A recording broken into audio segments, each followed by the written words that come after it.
بسم اللہ الرحمن الرحیم۔ قرآن کریم کے اندر ایک آیت ہے جو سب سے بڑی آیت ہے فضیلت کے اعتبار سے، سورۃ البقرہ کے اندر ہے، تیسرے پارے کے دوسرے رکوع کے اندر ہے، اور وہ آیت ہے آیت الکرسی۔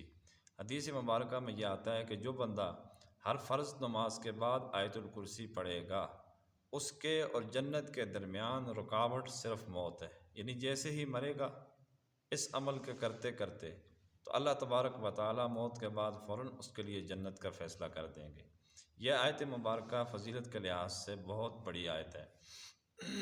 اور بہت بڑی صورت کے اندر مذکور ہے۔ قرآن کریم کی سورۃ البقرہ سب سے بڑی صورت ہے، اسی کے اندر یہ آیت مبارکہ آتی ہے، اللہ لا الہ الا هو الحی القیوم الی آخرہ۔ علماء نے لکھا ہے کہ ایک مرتبہ آیت الکرسی جو بندہ پڑھتا ہے اس کی حفاظت کے لیے 70,000 فرشتے آتے ہیں، حتیٰ کہ دوسرے دن وہ اسی طرح پڑھ لے۔ تو آپ اندازہ لگائیے کہ ایک مرتبہ پڑھنے سے 70,000 فرشتے نازل ہوتے ہیں حفاظت کے لیے، تو اگر بندہ اس سے زیادہ مرتبہ جب پڑھے گا تو کتنے فرشتے آئیں گے؟ اس لیے حفاظت کے لیے اس کو پڑھنا چاہیے صبح اور شام، صبح کو بھی 3 مرتبہ، شام کو بھی 3 مرتبہ آیت الکرسی کو پڑھنا چاہیے۔ اللہ تبارک و تعالی اس بندے کی جان، مال، عزت، آبرو کی حفاظت فرمائیں گے اور اس کی تمام چیزوں کی حفاظت فرمائیں گے فرشتوں کے ذریعے سے۔ اس لیے ہر مومن کے دل میں یہ آیت الکرسی ہونی چاہیے، اس کو یاد رکھنی چاہیے اور اس کو اس کا ورد کرنا چاہیے۔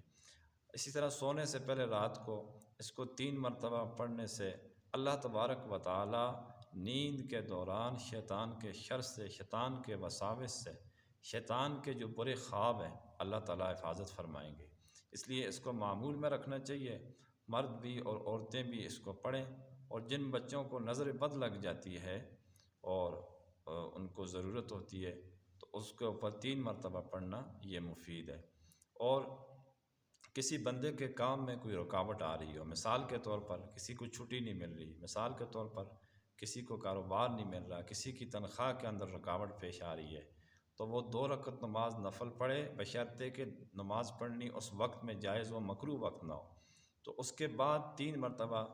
آیت الکرسی پڑھے، پھر اللہ تعالیٰ سے دعا کرے، اللہ تبارک و تعالیٰ اس رکاوٹ کو، سفر کی ہے، ویزے کی ہے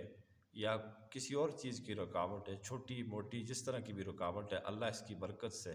3 مرتبہ پڑھنے کی وجہ سے، 2 رکعت نماز نفل صلاۃ الحاجت کی وجہ سے اللہ اس رکاوٹ کو فوراً ختم کر دیں گے۔ اللہ تبارک و تعالی ہم سب کو ان باتوں پر اور ان وظائف کے اوپر یقین دہانی رکھنے کی توفیق عطا فرمائے۔